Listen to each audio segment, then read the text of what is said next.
I don't have to say anything. Go out to Father Lyons Affair.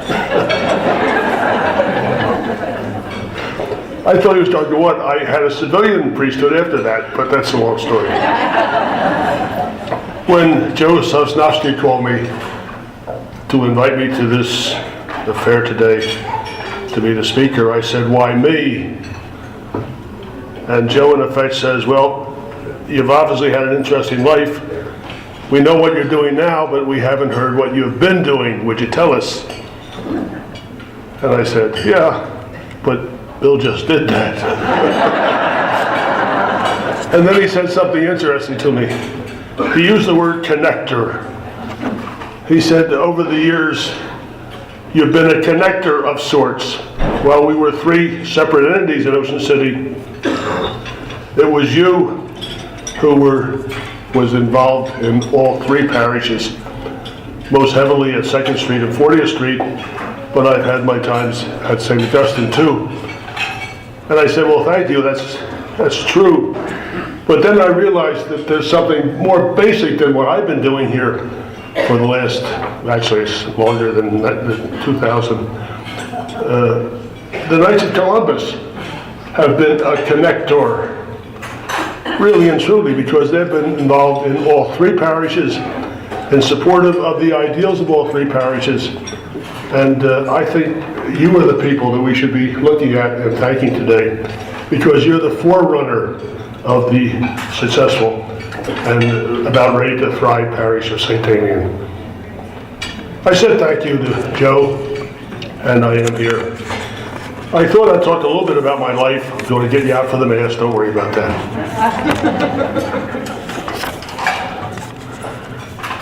I was blessed as a child.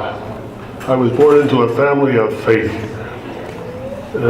Parents and grandmothers. I remember going to a Sunday novena,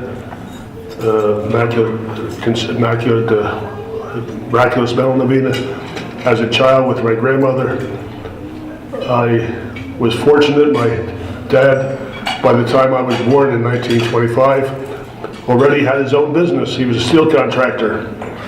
And we had summers in Ocean City until when I was 16 years old, he died in my arms. I was the oldest of 6 kids. I don't know how my mother did it, but she did it. Somebody asked me the other day, this is just something aside, how did your father get involved in steel construction? And I said, I don't know. But he had his own business at age 25. He put the magnificent ceiling in, steel ceiling, in 30th Street Station when he was 30 years old. And I couldn't answer why or how he got involved in steel. Think about that, you younger people here. Ask the right questions. Be inquisitive. Because someday you're going to say, I wish I had asked my dad that. I don't know, but he certainly did a job. I don't know how my mother did it. When I was a child, I was an older boy, blonde, blue eye, you know how that is, I guess. Everybody just knew I would be a priest. And that's the last thing I had in my mind. Most thing I had in my mind, but the last thing I want people to think. When we were 8th grade, they asked us, they put a publication out, what you wanted to be when you grew up. The men, boys all put down Indian chief, doctor, lawyer, whatever. I put down married man.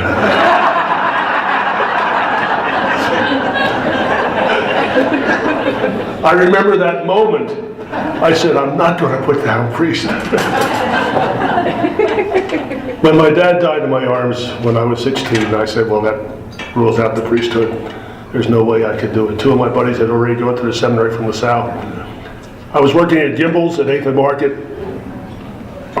Took the 47 bus up 8th Street and up 5th Street to the end of the line. Fridays and Wednesday nights. And priest kept coming to me. But it wasn't there. Everybody was going into the service at that time. It was 1943. I don't pull any punches. I'm an old you-know-what.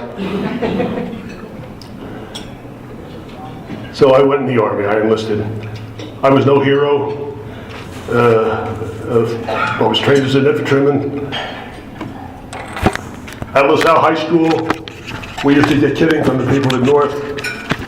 We had to take typing as a freshman. Imagine boys taking typing. We took a riding, but I wasn't over in Bougainville very long when somebody heard me banging at a typewriter writing a letter home in the orderly room. It was the company commander, and he says, "My clerk can't type, you're it." So I may have saved my life by typing. Years after that, they asked, what was the best thing you learned at LaSalle? 75% of us put down typing. As I look back on my days as a young soldier, they were something like the life of a fireman. Very exciting sometimes, very quiet at other times. I remember quiet nights there, I remember quiet times. Did a lot of praying, learned to play chess, worked on my bridge game. Was that poker? We played poker on Monday nights. Came home, had the GI Bill. Oh, and when I was in the service, I was the highest paid private in the service. I had my mother and 5 children, 5 siblings, who were my dependents. So they paid you for dependents. So I was a pretty well paid private.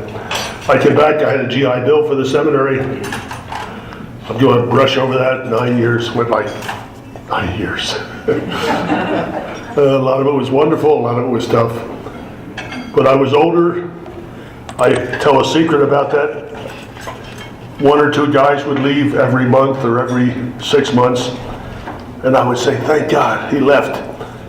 That increases the percentage of my staying. Think about that. A certain percent is going to leave, a certain percent, and every time somebody left, that buoyed up my percentage. I took statistics, you remember that? Go right. As deacons, there was always one question. Who would be assigned to Philadelphia General Hospital?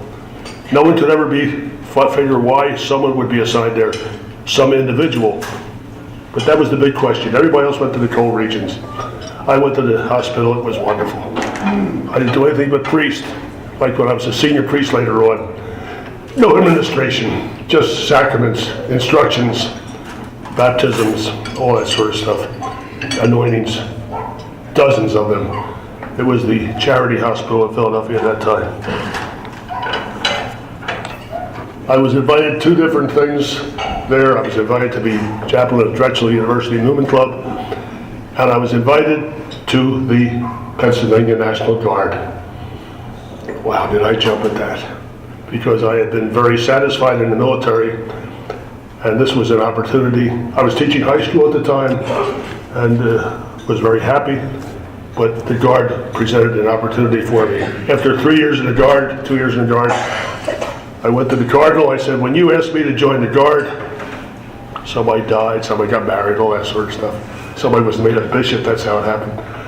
I said, I'm asking you now, can I go in the service, active duty? He said, yes. I did. I'm not going to go into it very much. I was in Georgia, Alaska. I went from 60 degrees below zero in Alaska to 100 above in Vietnam. The body is amazing what it can take, the toleration of our human body. Vietnam was, I know how tough it was for some of you. It was tough, but it was the best priesthood of my life. I was never more a priest in my life than I was over there. The biggest thing that happened to me over there, however, I crashed a helicopter. I walked away from it, thank God. You should have heard the homily I preached that day. I came back from Nam. I was assigned at Fort Myer, Virginia. That's Arlington National Cemetery. It was a great honor. I don't remember, I was there summer and the winter. I don't remember ever being hot or cold marching out to bury people who had died in Vietnam. But that was the easy part of Fort Myer. The tough part of Fort Myer, at that time, chaplains were the ones who notified next of kin. It was our responsibility to go out early in the morning to tell mothers that their son had been killed, to tell wives that their husband had been killed. It was really tough, and it never became easy. Later on, the chaplain just became an adjunct, someone who went along with an officer who was responsible for this.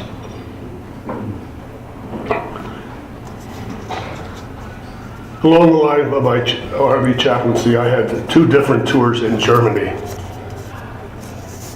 I'll never forget the first time I arrived in Germany. I arrived in Frankfurt, and I was assigned in Stuttgart.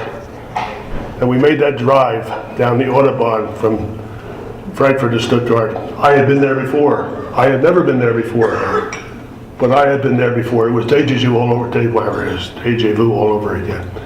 My families, both sides were from Germany, and I don't know, I had the eeriest feeling that I had been there before.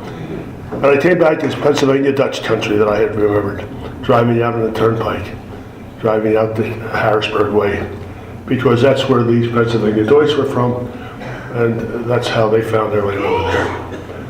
It was wonderful. After my second tour in Germany, I was assigned to Fort Riley, Kansas. Had 36 chaplains worked for me, under me.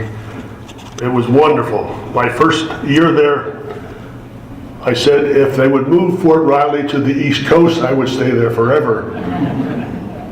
And the second was sort of predestination. I said I was born to be the post chaplain at Fort Riley. That's how happy I was there. That's how well things were going. Then they changed generals. They changed generals' wives. And that's important. They changed the sergeant major. Had a chapel burned down, arson. Had a priest got in trouble. The general's wife was an Episcopalian, wanted me to give her communion. I said, I'll give you communion, but I can't tell you that I will give you communion. I have never turned anybody away. A Protestant chapel lost 3 collections and 3 different Sundays, and the ceiling fell in on me. Except for the month, well, that was the toughest month of my life. But I have some good news for you. The bad news is I drink occasionally. The good news is that in the midst of this catastrophe at Fort Riley, I didn't. I think that's positive. It taught me something about myself. Very important. You may want to think about that sometimes. The chief of chaplains came to my rescue, my boss from Washington, 2-star general. He sent me to Korea. Korea was wonderful.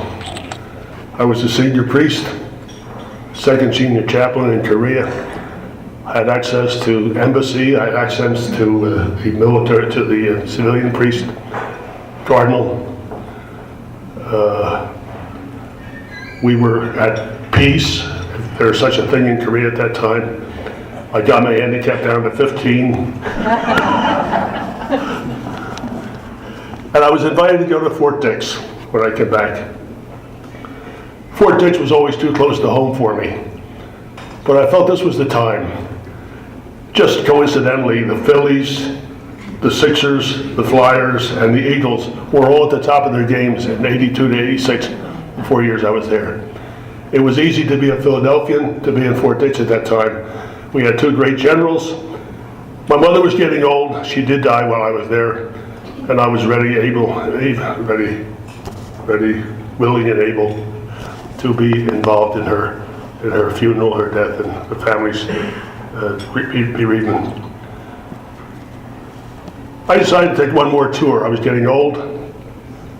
I thought I could get back to Korea to be the boss over there, but it didn't happen. I was sent to the Materiel Command, and it was all responsibility. It was not troops, it was not chapel. Most of the Army chaplain who was a priest, responsibility is twofold. He always has troops, but he always has a chapel on the side. We have a parish, you're a parish priest. That wasn't so in this assignment, it was all administration. I traveled all over the world, all over the states, and finally decided that I had to be more of a priest. I came back to Philadelphia and got involved. I'm not going to talk much about that, except a great decision I made. I was retired from the Army 3 weeks. My sister-in-law, Rose Speitel, was passing by a house with a for sale sign in front of it on 805 3rd Street. And she said, "That's Father Ed's house." And it was. I lived there for many years, from 88 to 105, 205, to 005. Sold it at the peak.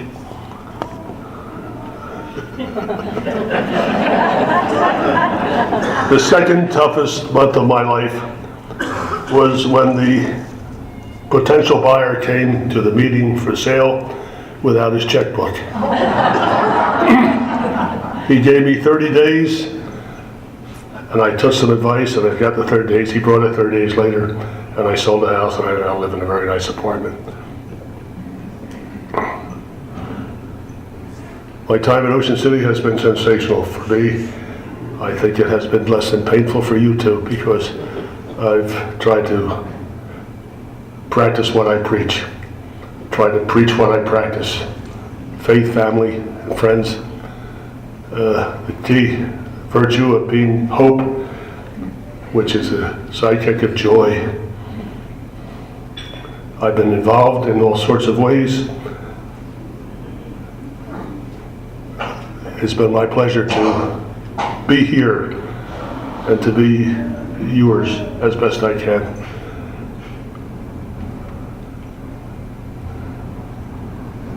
I've had another interest since 1989.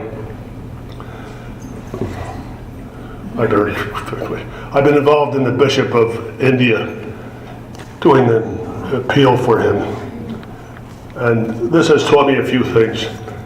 It's taught me that the shortage of priests in our country is dramatic and has been more dramatic, but that the solution to this, maybe not the long-term solution, could be such places as India, Nigeria, Ghana, Mexico, the Philippines, Korea. They're producing priests like mad over there. And there's more and more priests from these countries in the Camden Diocese, more and more in the Philadelphia Diocese. We're not resupplying ourselves. So that's the theme you've heard me preach, and I've been lucky to be in Ocean City now for 2 of the last 4 summers for the mission appeal. You've heard me make an appeal, and you've been very generous. I said something in Mass last weekend, which some of you may have heard. We have a shortage of vocations in this country. There's no question about it. We have a shortage of priests. There was an article that I received in the mail about 3 weeks ago saying the secret, unpublished reasons why we're short on priests in this country. What's that? Is it homosexuality? Is it abortion? Is it birth control? Is it the secularization of our society? Is it the scandal of priests? And the answer was that the vocations are coming later, but they're coming to college students who are deep in debt from their college tuition. Do you have that address for me, Vince? Where's Vince? Did you bring the address? No. Oh, okay. I have it inside. After I called the dealer.